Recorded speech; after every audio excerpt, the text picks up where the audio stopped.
Welcome to Rates and Barrels. It is Tuesday, June 24th. Derek Van Riper, Eno Saris here with you on this episode. We get some baseball news you should know, including a follow-up on Corbin Carroll, who will be going on the IL with the wrist injury that we talked briefly about on our Monday episode. An early exit for Kenley Jansen, a decision in celebration of Eno's birthday. We are going to put forward a handful of trades that we would like to see as a gift to Eno for his birthday. The least expensive gift you can give someone on their birthday. Happy birthday, Eno. Here you go, some work to do. Trade scenarios that you worked on. Yeah, right. Yeah. It's going well. Watched a little Arcane with my older kid this morning. We're enjoying that series. It's weird because it's based on a video game and I don't get animated series. I enjoy it. So good start. Found something. Yeah, good start to the day. We'll see if we can do well for the next hour and then get you on with your birthday. Unfortunately, we get the follow-up on Corbin Carroll. He is going to require a stint on the IL after being diagnosed with a chip fracture in his left wrist. This according to Jody Jackson from Bally Sports, Arizona.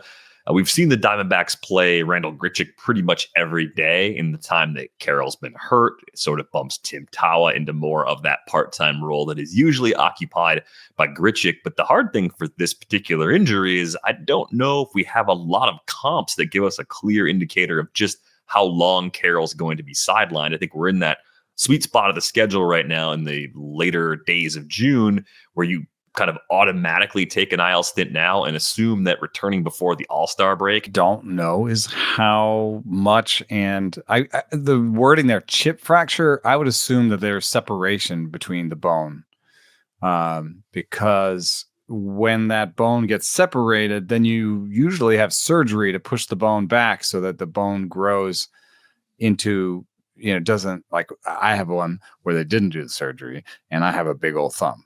So you don't really want the bone to like grow to it, and make a bigger area there because then ligaments and it's not good for it. So it takes long. If he is back quickly, then you have is he going to be playing nearly as well as he was playing before he got hurt questions, especially from strength power perspective. Yeah.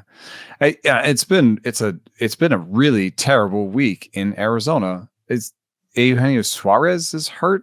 And Josh Naylor is hurt, and Corbin Carroll is hurt. And I mean, you want to have a sober approach. You don't want to sell when you don't have to sell. But this really seems like a snake-bitten year in Arizona. I think I might just take a mulligan and trade Gallen and Kelly. Because if you trade Gallen and Kelly, you're trading two of the best four pitchers that are most likely to change hands at the trade deadline. You might actually get something nice. And who's saying you can't get back in on them in free agency if you want them? This is true. And you look at the way things sit right now as play begins on Tuesday, Diamondbacks 2 games above 500, 31.9% chance of making the playoffs according to Fangraphs. I mean, that number could drop substantially between now and the deadline. You could get an update on Carroll and how everything's healing and the need for possible surgery. You may have more information a month from now, too, that makes it easier. But I do think for the teams that are clustered in the middle, the expanded playoff field, it levels things out in some ways. Some people have made arguments that it causes teams to choose mediocrity or just choose being good rather than pushing all the way to great. And then maybe they make those upgrades at the midway point in the season when they become available. I think what it's going to do, though, is it's going to force teams like Arizona each and every year to make a decision like the one you outlined to say, hey, what if we have enough guys who are not guaranteed to be here next year where we can become the primary seller at the deadline? Is there enough incentive? Is there enough demand? Can we do well enough for our future to justify kind of moving away from a possible playoff run this year in order to sustain runs next year and beyond, right? And I think it's tricky because when you look back at recent trade deadlines, a lot of the returns for the teams that were sellers were underwhelming. And it's not because there were absolutely no good players available, but we've kind of hit this new plateau, I think, where the in-season movement is often a lot of players who are farther away from the top of the prospect list than ever. And you really have to either gamble on guys that are a long ways away or guys that probably need significant changes in their development in order to be impactful big league players. So if you're Arizona, Suarez, it seems like, is going to be okay. He's in the lineup on Tuesday, at least the initial lineup. Or he's not, but Naylor is. Diagnosing Suarez with a bruise as a result of a hit by pitch. You start to look at all these things and say, I could understand why they would sell, but I also understand why you hang in it, because if the Carroll injury news isn't that bad and you think about the way your team puts runs on the board, you're still a dangerous team in October, especially if you can get a better version of Gallen in the second half. Like, it just seems like the returns are not enticing enough for a rental piece in particular to give up completely on a season. Yeah, I mean, Ken Rosenthal in today's issue of the Windup with Levi Weaver was writing about the Twins and not the Diamondbacks, but he had Derek Falvey saying that selling was not my focus right now by any means, quote unquote. I think when you have the team that you believe you have and you hope they get healthier and get guys back here soon, you feel like this group, and we've seen it again, is capable of putting together good baseball, Falvey said. And Ken finishes the piece with, this is now Ken, don't hold your breath waiting for a trade frenzy to begin anytime soon. A number of other potential sellers feel exactly the same way. So it doesn't sit right as a fan, I know, to have somebody that's above 500 or has like a 20% chance of making the postseason sell. I know that doesn't sit right. However, just as a purely analytical front office, running a team kind of from that perspective, there is an advantage to be gained by being an early seller. The earlier trades, I think, are ones where you get a little bit more of a return. I think there's a clear benefit getting an extra month from a player, especially if you're talking about a rental. But I mean, from even the buyer side, even in the Rafael Devers blockbuster, I think the timing of that trade was in the favor of the Giants in that case. But typically, I think a trade like that would favor the team giving away the best player, because they are going to have here's an extra month, here's an extra, and that was obviously a long-term deal. That was different. I'm thinking of, even the CC Sabathia deal forever ago for the Brewers. It seemed at the time like the Brewers gave a lot for Sabathia, and we found out later that it wasn't really that big of a deal, giving up Matt Laporta, and I think it was Michael Brantley was the second player in that deal. Like, in the grand scheme of things, was making the playoffs and having CC for that run worth it? Yeah. And was that an early deal? That was an early deal. That was a June, right around this time. I should know the date of the CC Sabathia trade to the Brewers, but it was a June trade. Well, I think, like I said, we are putting together a list of all the players that we think are available, and we had to put players that we don't even think are available on the list, just to make it look better. Honestly, like Freddie Peralta, do you think Freddie Peralta is being traded away? No. Nope. Wilyer Abreu's on our list. I don't think Wilyer Abreu is getting traded away. We do have a helpful sort of red, yellow, green light being like likelihood of trade. So at least you can kind of skim that and be like, oh, he's red. Like, I doubt he's going to get traded. But, in terms of like green light will get traded arms, it's like Sandy Alcantara, Merrill Kelly, Zach Gallen, if they, they're yellow even. So in terms of green, like it's Sandy Alcantara, and I can't think of anybody else top of my head, because a lot of the sellers are just like, yes, we don't really have anything. You want a nice starting pitcher? Yeah, so do we. This is why we're bad. We don't have enough pitching, right? Yeah. So, I mean, you're not going to the White Sox to get a starting pitcher, because if the ones they have, they're like, no, we're building on these guys. We need these guys. So,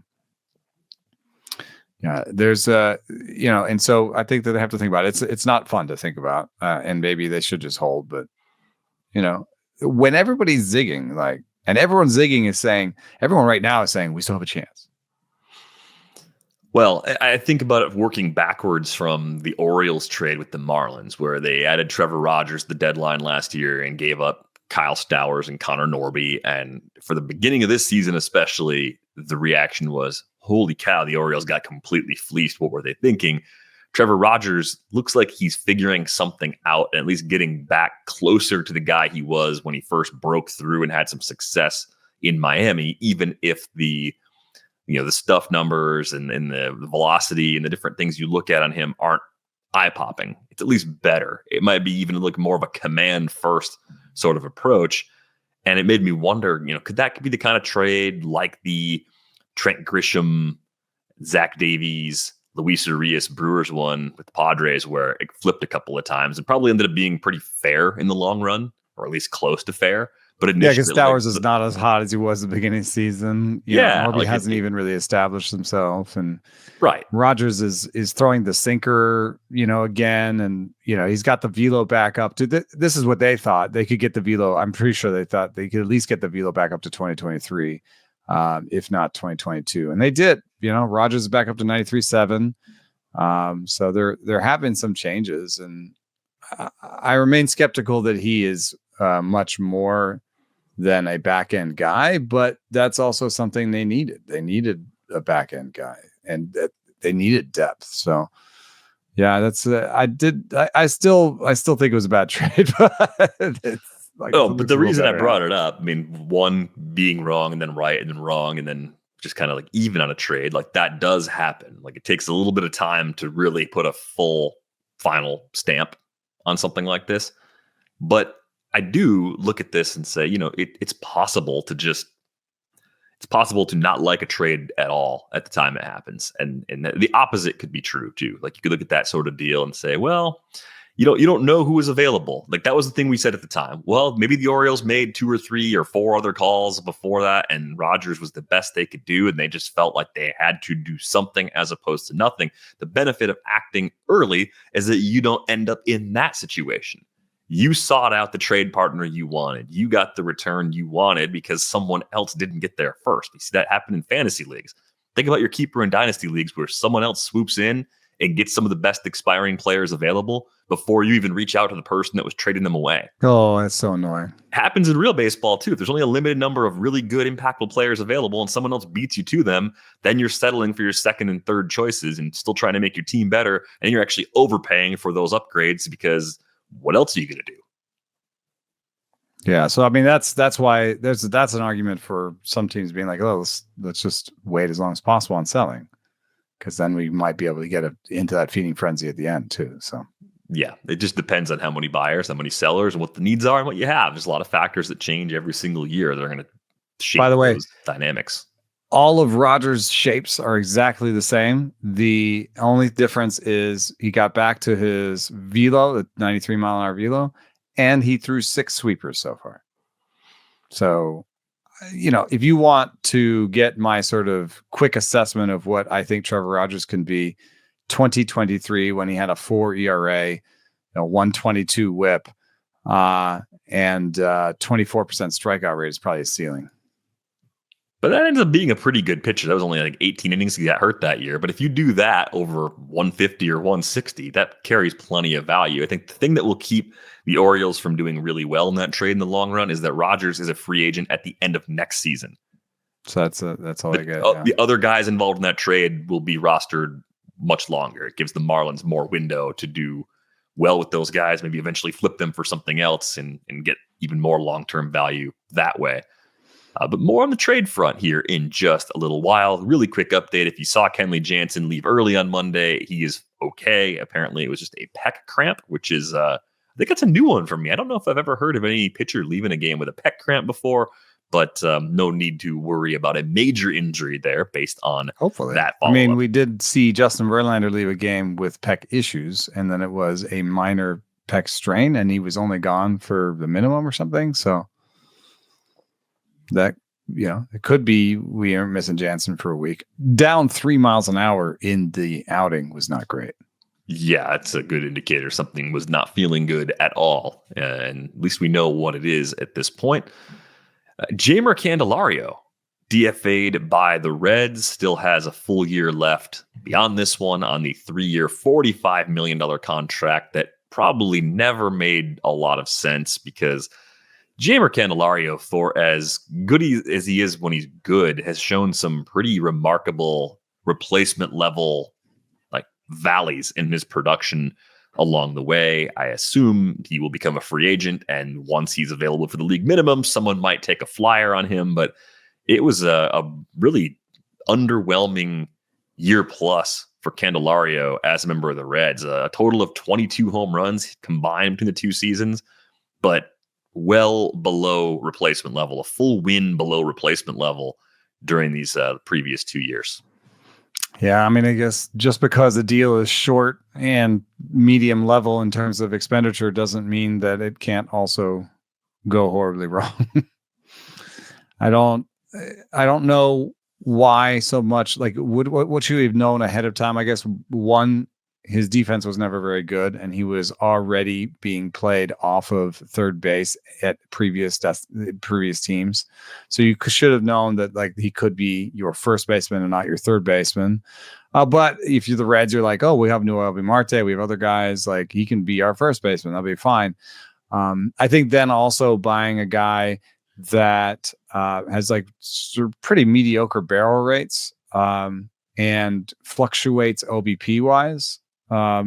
Just means that I think that's where the valleys happen. It's like, oh, the valleys happen the year he has like a 7% barrel rate and a 290 OBP.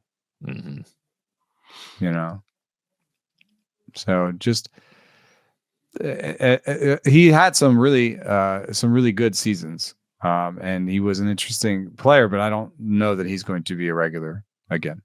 Now, it looks like a bench guy for a couple of years, and then that'll probably be the end of the big league career of Jeimer Candelario. Good on him for getting the multi-year deal, though, when the opportunity was out there. You know, it's a rare opportunity, and he was able to cash in on it, even though it didn't work out in Cincinnati.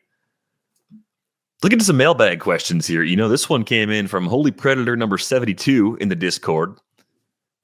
This is a kind of a throwback to the old 06010 fantasy baseball podcast over at ESPN. Does Byron Buxton lead Major League Baseball in Happy Meals? That was the question. I think Combo Meals was the original name. Same thing, though. I clarified that a Happy Meal and a Combo Meal are the same thing. It's a game in which a player has at least one homer and one stolen base. The answer to this mailbag question is no. Byron Buxton has 3, and I believe there are 7 players with 3 Combo Meals this season.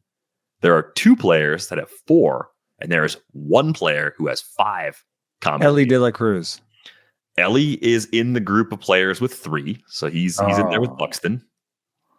Corbin Carroll. Corbin Carroll, very surprisingly not one of these players. Does he even have... He's got to have 1, right? He's Corbin Carroll. How could he not have a combo meal? Does he not do those things on the same day this year? Yeah. That's very surprising. Corbin Carroll does not have a combo meal this year. O'Neal Cruz. O'Neal Cruz has 4, so he's one of the 2 players with 4. Pete Crow Armstrong.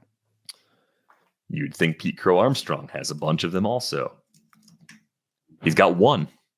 Jeez.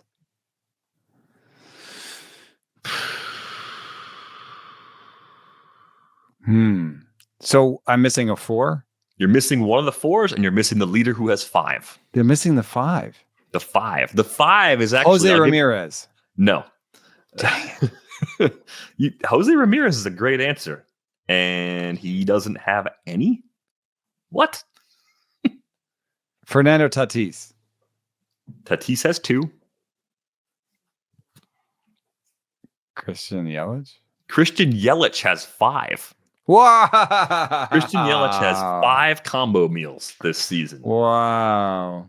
And as people may have noticed over the weekend, Christian Yelich also has the only game in Major League history that we know about anyway, with 8 RBIs and no runs scored. It's a very hard thing to do. Happened against the Twins this weekend.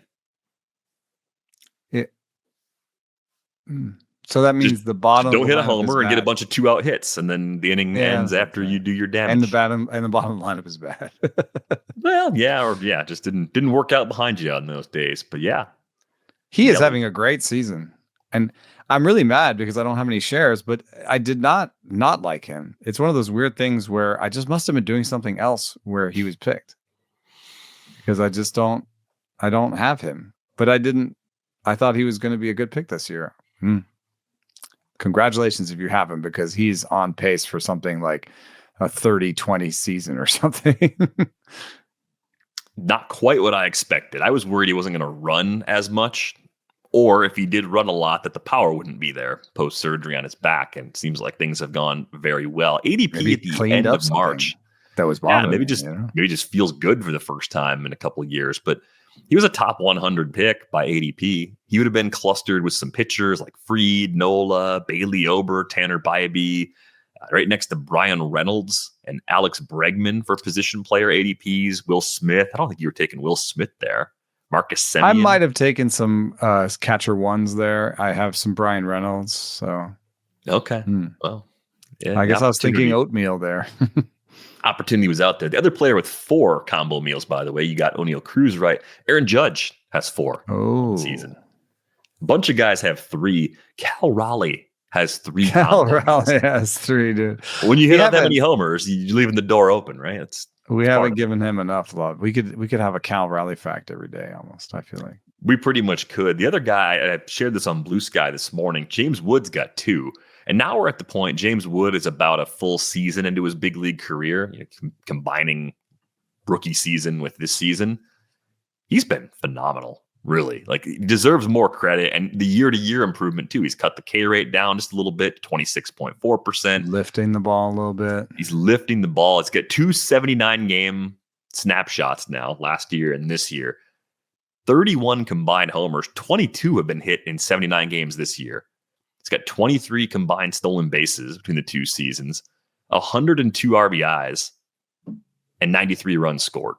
So he's walked into the league as a 30-20 guy with 195 combined runs and RBIs on a rebuilding Nats team. Very impressive. Yeah, he's another guy where, I mean, this one was obvious because you can use your eyes and you can use scouting and there was also minor league ground ball rates that weren't as high as his major league ones. But James Wood is somebody who had, a max EV that was out of line with his barrel rate and produced power. He had a 115 max EV in the minor leagues last year. He had a 10% barrel rate in the major leagues and a 163 ISO. And he immediately corrected those things that they were in line. Yeah, but really nice start to the big league career of James Wood. And it's fun to project on the future. I think he's pretty safely looking like a first rounder as we look at 2026 draft boards. If you were doing a second chance draft for the second half of this year, probably pretty easily a top 15 player with that power speed combo, and doing it without really showing a lot of batting average risk because he hits the ball so hard. And because the K rate is in that acceptable, good, like kind of fine range right now, I don't really see any reason to think he'd be different than like the way we treated Jackson Churio and Jackson Merrill as players that were going at the end of round 1, beginning of round 2, 3+ months ago. Yeah, and our ongoing conversation about minor league strikeout rates. Here's a guy who had 31s and 33s in the minor leagues. He had 33.7 in Double-A, James Wood did. So he's actually has better strikeout rates in the major leagues. Not what you'd expect. Closed up some holes, figured some stuff out, learned some stuff. I mean, he's super baby-faced, and he looks all of 22. And still lots of room to get better. But thanks a lot for that question, HP. Always nice to send those questions in on Discord. If you haven't joined our Discord, you can do that with the link in the show description. This one came in from the Morrow brothers, and it actually is very much on topic because you and I and JH were having a little bit of an exchange about Ben Brown on a group text last night. Morrow brothers here, after wearing that awful Ben Brown start on Monday, how do you handle and think about a player where many of the underlying stats show how he should be much better than his surface stats, but they're just not getting those better results? Looking at Brown's last month of starts, it's either a bad start like Monday or it's great. I think we're getting off this ride next fab run, but at some point, they're just not playing up to those sweet underlying stats you think you found, and you're just left with ugly numbers like Fox Mulder on the X-Files. We want to believe, but we can't keep taking hits like that. Looking forward to his next outing in Houston on Saturday. So Ben Brown was the guy that I actually sought out in a league where I was playing for the future, last summer, I thought I was going to get a breakout like the Morrow brothers. I thought there was enough reason to believe that if he got long runway in the Cubs rotation, we could get mid to high threes in the ERA department, a boatload of strikeouts, and probably at least a good whip, maybe even a very good whip. Those are the kinds of skills he flashed last year, working mostly, almost entirely, mostly kind of split out of the pen and the rotation. The concern that you outlined is that Ben Brown is really a two-pitch guy, and really only one of the two pitches is good. It's not like a Strider situation when Strider broke out and he had two phenomenal pitches, and you can get by. You can do really well with two great pitches. So what's next for Ben Brown? To answer the Morrow brothers question, to think about it in the context of a half season now of underperforming the advanced indicators, like what do you do if you have him? In what leagues are you actually riding this out? And what does the future look like? There's certain players where, the stuff plus is high, but the K-BB is not. And I'm comfortable sort of starting to fold those K-BB results into my analysis of the player to reduce my expectations of them. An example of this is Jack Leiter, Jackson Jobe. These are players where the K-BB is below average. The stuff is above average. There are, in Jack Leiter's case, there's an obvious, command question that's leading to some of these outcomes. But even somebody like Luis Severino, who's an established older player, has surprising stuff plus poor K-BB. I'm not going to keep ranking him super high just because he has good stuff plus. So, there are different sort of results and process metrics that can line up, and I can start to weight them differently. But it's a little bit different story with Ben Brown, because the stuff is okay. The K-BB is great, and that's supposed to be predictive. And then you have the small arsenal. So what I've wanted to do to find comps for him is to look at two pitch pitchers with nearly average or better stuff, and above average K-BB. So here are those comps. And if you look at Ben Brown's line versus the comps, it lines up almost perfectly. He's a little bit below on some things, but in terms of Ks, walks, K-BBs, he's right in line with this group. The list of comps is 2024 Justin Steele, who had a nice ERA. 2021 Christian Javier, who was fine. 2023 Bryce Miller, before he started really adding the splitter and having a wider arsenal. 2021 Blake Snell, who did throw some curveballs, so it's not a perfect comp there. This might be the perfect comp. 2022 John Gray. And you may have a shiver go through your spine when you hear that, and it may upset you greatly. But in terms of stuff plus for the fastball, stuff plus for the breaking ball, and K-BB, they are almost in lockstep. Here's the thing, though. John Gray was an eminently useful guy, and he did not have a 6.13 ERA as Ben Brown does now. So, he did have like one bad year in 2020, but that was a kind of an injury-ridden year. Most of the time, John Gray has been around a 4 ERA. And, I think maybe at the end of this year, Ben Brown ends up with a 4.6 ERA, but that means he's going to have some better days ahead of him. And that's just using his comps. But on the other hand, let's say your team is in third and you're trying to get to first. How much risk are you? And that is not a great reward.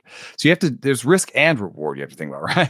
If the reward is John Gray, then the risk is not worth hanging around for in a lot of cases.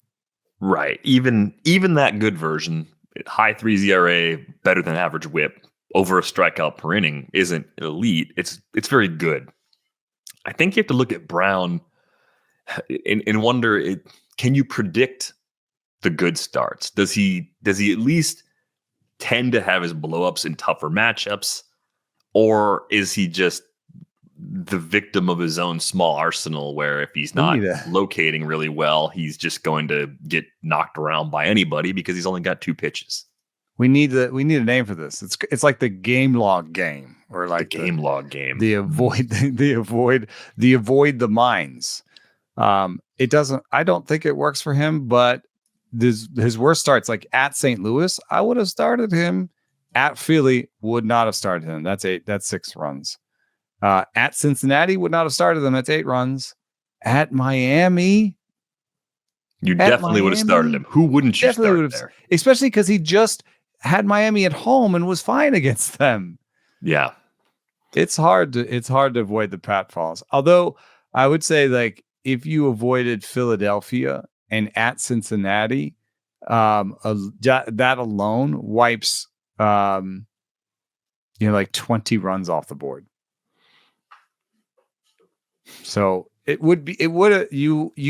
could have gotten better out of Ben Brown if you were careful, but you also still would have gotten some blowups. And I think if the reward is modest, then the risk isn't worth it at some point. Yeah, I mean, 6 scoreless at home with 9 Ks on the May 31st against that same Reds team after the blowup. You're going to use him at home. You would have used him at home against the Brewers. He was good in that spot. I think at Detroit would have felt safe. Like this to me actually looks a little better. Some of the times we would look at these game logs, we're like, oh, you couldn't have got that right. You had no chance. And well, there's still the 14 runs that he gave up at Miami and at St. Louis. You're just like, what is that? Yeah, that's at Philly, at St. Louis. Those two, the at St. Louis, I feel like just about anybody rostering him would have said, yeah, I'm going to do that. The only thing you got to remember, though, that's different about the matchup right now compared to that matchup just in like the vacuum, the heat and the humidity right now in St. Louis, throughout the Midwest, throughout many parts of the country, is so high. Pitching conditions are just awful. Mm-hmm. You got to throw somebody. So unless you were able to avoid that with a lesser pitcher in a better environment, like that may have just been the only choice you had for that last starting spot. And you say, well, hopefully it's just not as bad as it could be. But I think, what if a bunch of your pitchers are all in that same part of the country? The schedule just lined up that way, right? You may have to deal with that. Yeah, I mean, that, like you said, the Twins Mariners series was crazy. Yeah, there's been a couple of crazy series in terms of runs scored. It's just been really tough, and this is why some people like to stream more at the beginning of the season, rather than trying to do it now. But if I was coaching him, I think Ben Brown, I think I would tell him to throw more curveballs and fewer fastballs. I think I would try like heck to learn a cutter, lean into that sinker. There's got to be just throw some more different fastballs, because your fastball is not that good. You cannot be throwing that fastball as often as you are. That is such a relievery sort of thing to just be like, oh, I'm 50-50. Got 2 pitches as a starter, and I'm going to go 50-50. It's either a curveball or a fastball. Coin flip. Good luck. That just seems like a really tough way to get big league hitters out consistently, especially trying to get through the lineup 3 times. And sometimes he does it. Like that's the wild part, is like it keeps pulling you back in. Every time you're ready to give up, it pulls you back in. If you look at the Ben Brown projections for the rest of the season, Oopsie comes in as the most optimistic, 368 and a 124. If you're in a shallow league, okay, you can probably beat that. Like in a 10-team league or smaller, you might be able to find a pitcher that beats that.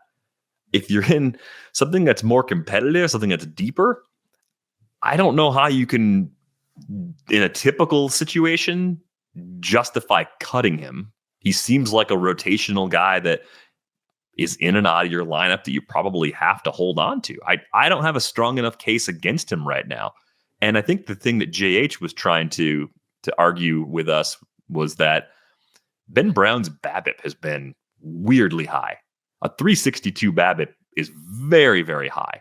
I wonder if of the comps you pulled, how many of those guys have similarly elevated BABIPs and how many of them actually are really, really good at suppressing damage on balls in play. But if you pair a 362 BABIP with the home run rate that Ben Brown has right now, that's a really bad combination. That's how you're going to overshoot that Sierra by 2.5 runs. That's what's happening right now. A 356 Sierra is right in line with the more optimistic projections. That's the wild part of all this. And what did he say? He said the largest BABIP, what was it here? Mitch Keller in the 320 range, I think, was the highest of a starter he could find in the last several years. And Andrew Haney was a possible outcome. But he was like, if you give him a 329 BABIP, you're already erasing a lot of the problems that Ben Brown has had. But the other problem is that 147 home run per nine that's what I'm pointing out, is that could be a legitimate issue because of the small arsenal. Yeah. Do you think, it's kind of like another offshoot of the Andrew Abbott conversation. Like if someone like Ben Brown is going to be able to match the projection, they have to do extremely well before the warm weather comes. Like you almost have to front load production with the 2-pitch mix. That's like baked into most projections somehow. Like you just have to be exceptional in the first half. Like, yeah, okay, so you're projected for a 250, but you got to throw a 225 in the first 2.5 months of the season. And then everything else after that is just pulling you back toward that projection because conditions are more hitter friendly and your arsenal just is much harder to execute. September comes back around and becomes a little more friendly. However, by that point, there's fatigue factors through the roof, right? Right. So then things are a little bit different there. I respect anyone's decision to move on. In the case of Ben Brown in particular, there's enough flaws there where you're like he's a 2-pitch guy. Like I understand the K minus BB is good, but the K itself, the one thing that stood out to me was like a lot of these other 2-pitch pitchers in the comps list had more like 28-30% Ks. Mm-hmm. And the way that Ben Brown got onto that list was not through the K being large, it was through the BB being small. And I prefer it when the K is large. Like a Christian Javier type, 30% strikeout rate, 10-11% walk rate, 1.2, 1.3 homers per nine because of the small arsenal, but not a 6 ERA, I was trying to look at some recent elite Sierras or good Sierras and just find the outliers for guys that have just been way above that too, kind of working the problem another way. If you look back through the last 5 seasons, maybe there's another comp right here. 2022 Charlie Morton, 348 Sierra, 434 actual ERA. And you think about late career Fastball, Charlie Morton. Fastball, curveball. Heavy mix of those 2 pitches, and it was a 28.2% K rate, 8.7% walk rate. So popped on the K minus BB, 434 ERA, 123 whip. That kind of makes more sense to me as a rough back of the napkin ratios projection for Ben Brown than some of those more optimistic projection numbers that you'll find on his player page. I have him in the Devil's Rejects 20-team league, and I did get a couple nibbles, and then people realized that we're not doing that well in the league right now, like in a 1-year stance, but they were always building for next year. So they've stopped bugging us because they're like, oh yeah, you're going to hold on to this guy because we're going to give you a prospect for Ben Brown. Like you'd much rather figure out what Ben Brown's going to do over the next 2 years. You'd rather just take your time and see if a winter in the pitching lab leads Ben Brown to that cutter or to something else that at least gives him a third option. It might not be a 4 or 5 pitch mix anytime soon, but even a third could go a really long way as he tries to figure it out. Thanks a lot for that question from the Morrow brothers. This one comes in from another Mark. Clay Holmes, wondering about the rest of season value there as he's stretching back out this year. Of course, he was someone we were pretty optimistic about going into the year. In Mark's question, we saw Jordan Hicks have a good start to the year last year and then lose his effectiveness as the innings piled up. I know Holmes is a different pitcher than Hicks after converting to a starting role, but are you worried about the same kind of regression? I don't know. For velocity, his last start was the best velocity of the season. A little surprised by that. 94.7. He started out 94.1. Clay Holmes did. Then it was mid 93s. And then against Tampa on the 13th of June, he had the lowest velo of the season, 93. And then he comes back and he's 94.7 in the next start. I do expect the long-term trend to continue. He'll have, he had a 92.5 in there. I think he'll have some games where he sits 92, high 92s on the fastball. I don't know. He's not a guy who does it on velo. He's a guy who does it on movement. And so I don't know how much that'll affect him. It'll affect him some, obviously, but he also has a really nice high floor that is helped by his home park. So I think the worst case scenario for Clay Holmes going forward is that you start to use him less on the road. And you don't use him. I used him, I think, in that Colorado start, which ended up being great. But in the future, you don't use him in Colorado. Maybe you don't use him in Atlanta the next time he goes. But that still leaves you using him in 75% of the starts you have left. Now, what do you think they'll do innings-wise? I don't know. I have no idea. I think that they'll keep going with him. Yeah, I think maybe when they start being flush with arms again, they'll make a different decision. But they're not taking him out of the rotation right now. And I think when we were trying to forecast a workload for Clay Holmes, last year's Ronaldo Lopez workload was 135 and 2/3. I kind of thought that was a reasonable target, and that was with an IL stint in the second half of the year for Lopez. So if you avoid that, 160 is probably in play for Clay Holmes. They've got a lot of pitching prospects. Maybe they'll bring some of those guys up and take a little bit of the burden off. But with some of the veterans being banged up throughout this first half, it's harder to see the easy path to get Clay Holmes rest anytime soon. And how much rest is like, hey, we're moving into the pen. Oh, great. So I got to pitch now like twice a week, 3 times a week. Like I got to pitch when you tell me, you know what I mean? Like how restful is that? I don't know. He might really be taking to the 5-day schedule. So, and then if you fully shut him down, that's a problem because then you have to fully ramp him back up. So, I don't know, maybe some piggybacking, maybe a little short IL stint. Maybe he skips a start around the All-Star break and comes back slowly. I don't know what it is, but I just can't see them fully pulling him out. And the one thing about him that I think is true that wasn't necessarily true about some of the other conversions is that he was a consistent, high volume, healthy reliever. It's true. Yeah. And Hicks had plenty of injuries on the ledger that made it seem less likely that he was going to hold up physically with that move back to starting.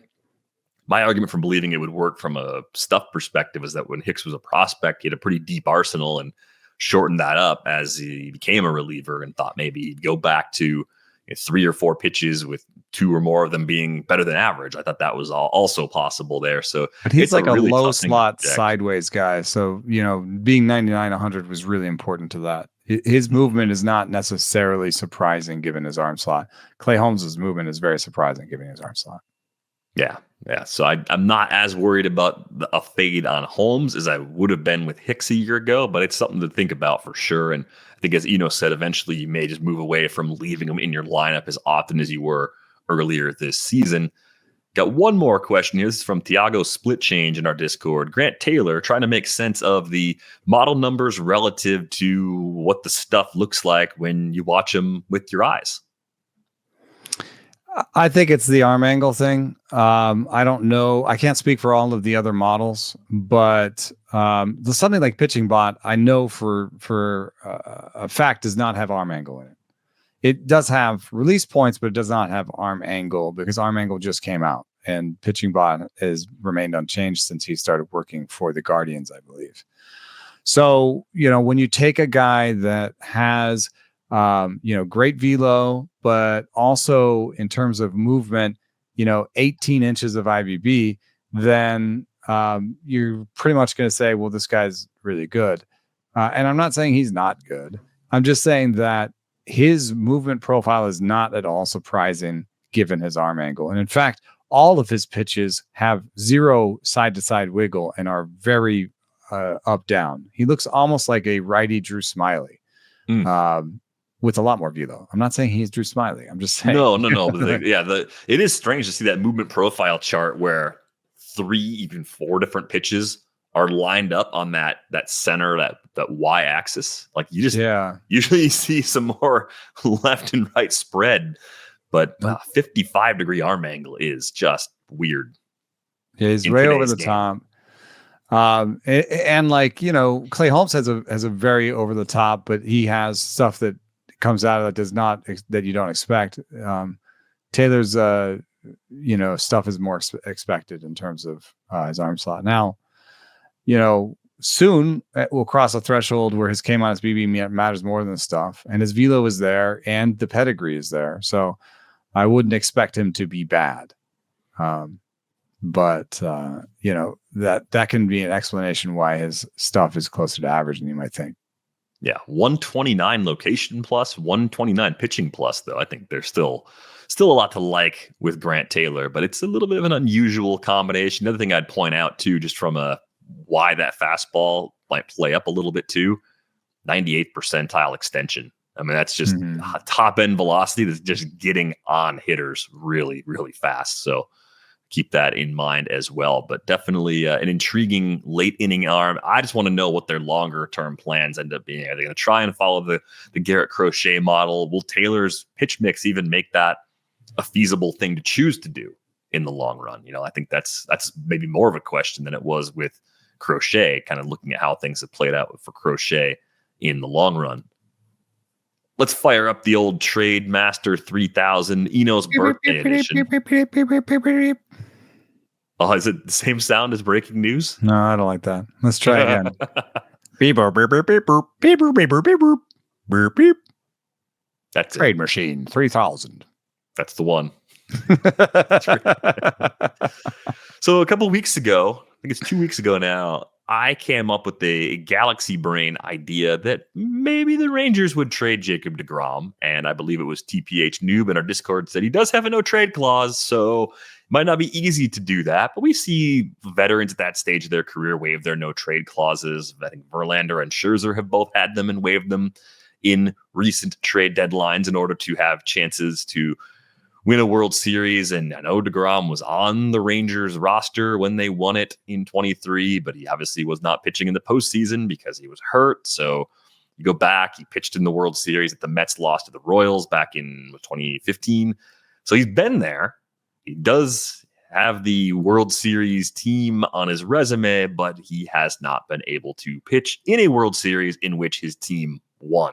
So that might be important enough for Jacob deGrom to waive a no trade and to go to a team that I think has the long-term up arrow next to it, right? For the duration of Jacob deGrom's contract, it's not hard to tell yourself a story that the Cubs will be a perennial contender this season, next season, and the season beyond that. That doesn't seem like a stretch. So if deGrom were to waive the no trade clause, what does a trade that sends deGrom to Chicago actually look like? What if the Rangers get back in a situation like this where there are 2.5 years of a very pricey deal attached to deGrom?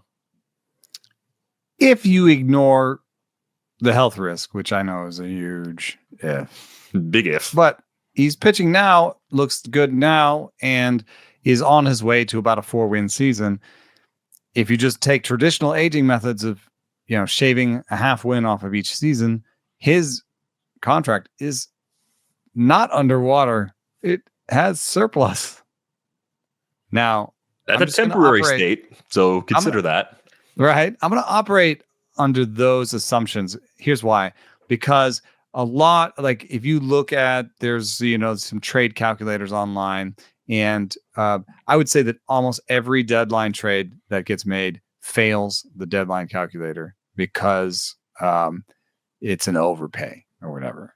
And I would say that if that's the case, then maybe the model's broken, because it can't be that every team is overpaying all the time. And I think another way of saying it is, if you want to get Jake deGrom, you got to pay for him. So even if I'm wrong and there's not $10 million of surplus, you probably have to pay $10 million of surplus to get him, right? I mean, it's also this. There will be no pitcher as good as Jacob deGrom traded this deadline. So you could get the very best player. And if you're the Cubs, not only do you get him now, you get him for the future. And how much does that change things? If you can have deGrom 1, Imanaga 2, like I feel like that makes things so much better. So it's going to be a little bit painful. I'm preparing you. I'm not asking for your number 1 prospect, Chicago Cubs. I'm not asking for Kevin Alcantara. I am, however, I'm going to ask for Owen Casey. And I know there are people in Chicago right now says, we won't give up Owen Casey. No, I won't do that. But I say it's worth it. Casey's strikeout rates make him a risk. And your lineup is very good. And that's what they're going to demand. I'm going to also put Jackson Wiggins into the deal. Fangraphs has him as a 40-plus guy with poor command, but a great fastball. I think the Rangers will want some pitching in the deal. They would love to have somebody with a good fastball. He's a AA right now, Wiggins is. So I think that's a pain. That's some pain. That's some pain. That's 2 of your top 10 prospects at a time when you've been trading away some prospects and your prospect horde is thinning out a little bit. Those are players, I mean, at least in Casey's standpoint, that I think people were excited about getting. But you get Jake deGrom for 3 years, including this one, 2.5 years, whatever it is, and you get a game 1 starter. Nobody else is adding a game 1 starter at this deadline. And there's, as I've outlined before, there's no other team that needs it as much. This is the worst projected starting rotation in the playoffs. Yeah, you need impact. You can't get another starter that's more in the get you there mold. You need a difference maker, and I think that's the best case I could possibly make for it. I think if you're a Cubs fan, you look at the quality of that roster right now, and you're sweating a possible trade like that where Casey and Wiggins are like the 2 main pieces, or maybe the 2 only pieces if you're taking on most or all of deGrom's money. Oh, that's the other part. You got to live with that. Like how much? Yeah. Well, how do you see the finances playing out? Do you see the Cubs saying, "We'll take most of the money, all of it"? I think they can do it. And it's it's at a time when they're doing well and they're just not anywhere close to the first apron. I was dreaming this up for the Red Sox because I thought, save some resources there, add them to the pitching side. deGrom would make sense there. However, the Red Sox are at the first apron right now, and I don't know that they want to go over. Whereas the Cubs have, something like 30 million this year, 40, 50 million next year. I mean, they have enough to add deGrom and still be competitive with Kyle Tucker. All right. I like this one. I think this one makes a lot of sense. We'll get some thoughts on this in the Discord, I'm sure, once we put these trades up in there after the show. How about Cedric Mullins as a trade piece? I thought Houston needs some help in the outfield.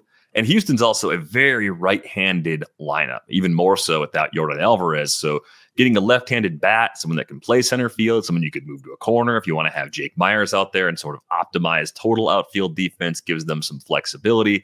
How realistic is a Cedric Mullins to Houston deal? Do you have a nice combination of players the Orioles would be happy to get back in return? Houston is 17th in WRC plus against right-handers.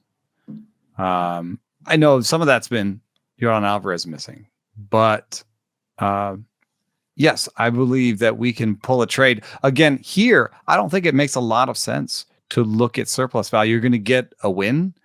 It's going to cost you some money. I think you think a little bit more about the needs of the other team that you're talking to. And I think right now it's pretty obvious that the Orioles, needs include pitching. And I think what I came up with, you came up with a name that I liked, and I came up with a name that I like, and that is Michael Knorr.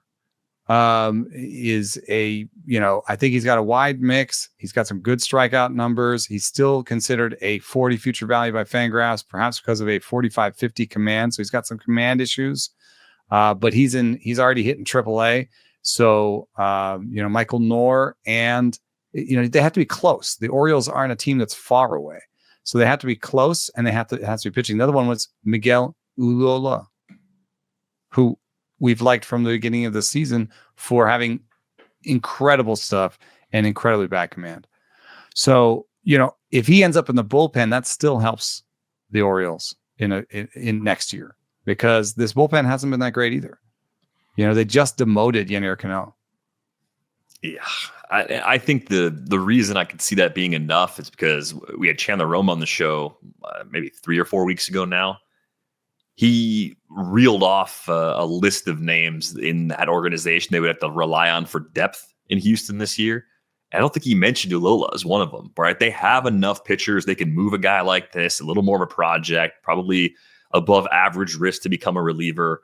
So it does sort of make sense on both sides. I also look at Mullins as one of those guys, as great as his time overall has been with the Orioles. I don't think they would want to give him a qualifying offer. I mean, 20 plus million another year for Mullins seems kind of borderline for them, given how tight they've been with money. To even take it, right? Would they want him to take it? They might rather just have Colton Cowser play center field and spend that money on pitching. Yeah, that's the impression I'm under, at least. Not that it'd be egregious to give Cedric Mullins the qualifying offer, but my uninformed estimate is that they probably wouldn't do it, given how much that actually is and given their needs elsewhere. So I think that could be a nice balanced sort of trade that would actually make a bit of sense. We got one more here that we'll try to get today. We're going to fire up the Trade Master 3000 a handful of times between now and the actual trade deadline, which will be here before we know it. Did we send Taylor Ward to Philly? Was that trade number 3? That was trade number 3, Taylor Ward to Philly. And I think it's just because you were pointing out the outfield is a problem. It's a poorly projected outfield. There's some issues there. Even if you like Castellanos, there's more help that can be put out there. The projections for Taylor Ward are pretty interesting because they're good for fantasy, but with middling defense and not actually being like an impact bat on the offensive side. He's basically projected to be maybe like a 2.5 win player this year. And that would make him, because he's already 31, a 2-win player next year. That's not a player that's highly valued. It's basically a 110 WRC plus corner outfielder. However, it's not going to cost you that much in trades. And so, I forget what we came up with now when I'm thinking about it. Let's see. It was Gene Cabrera.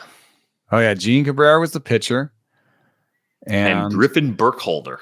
Those are the two names we put together as being just interesting enough and just far enough away where it could actually happen. Griffin Burkholder is a 19-year-old who's played some complex ball in 81 games of A ball. He has a 99 WRC plus. It doesn't look good right now. Too many strikeouts. He's 19. So I think that's, you take the far away bat that you like. It's not that there's not a lot of prospects in the Phillies organization that meet this kind of trade. It's either, better ones that probably they don't want to give up. Like if you're the Phillies, you're not giving up Justin Crawford for Taylor Ward, I don't think. No, I don't see that happening at all. Yeah. I mean, Taylor Ward is just kind of in that group of just better than the typical guy that we see get non-tendered going into his final RB year. And even that's in his range of outcomes. Like, he's having a nice season from a power perspective, 19 homers in 76 games. I was joking with you before the show. I don't know if anybody who's a homer away from 20 before the end of June is doing it in a less spectacular way right now. I mean, it's a 210, 279, 464 line for Taylor Ward. And yeah, projections always kind of nudge you back into the, he's pretty good. 2.5, 3 WAR player. And that might be what he still is at this point. But I think if you're the Angels, you're doing well if you can get a couple guys that are possibly part of your future in a trade like this. And, you just sort of say, okay, well, Taylor Ward's not changing our future directly. So let's just get a couple of guys we like and move on.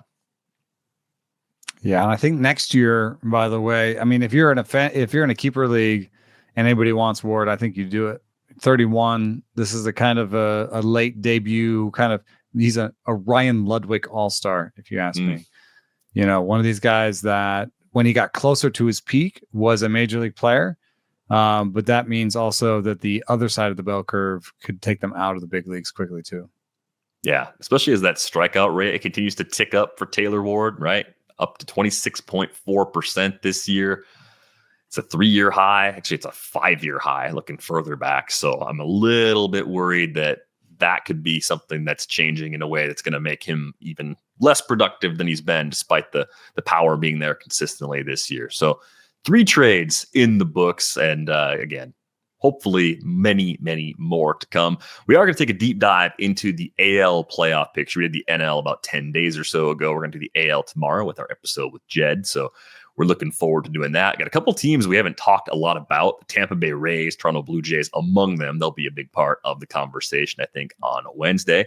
You can find Eno on Blue Sky, enosaris.bsky.social. Wish him a happy birthday if you're not already following him on Blue Sky. You can find me, dvr.bsky.social. Thanks to our producer, Brian Smith, for putting this episode together. We're back with you on Wednesday. Thanks for listening.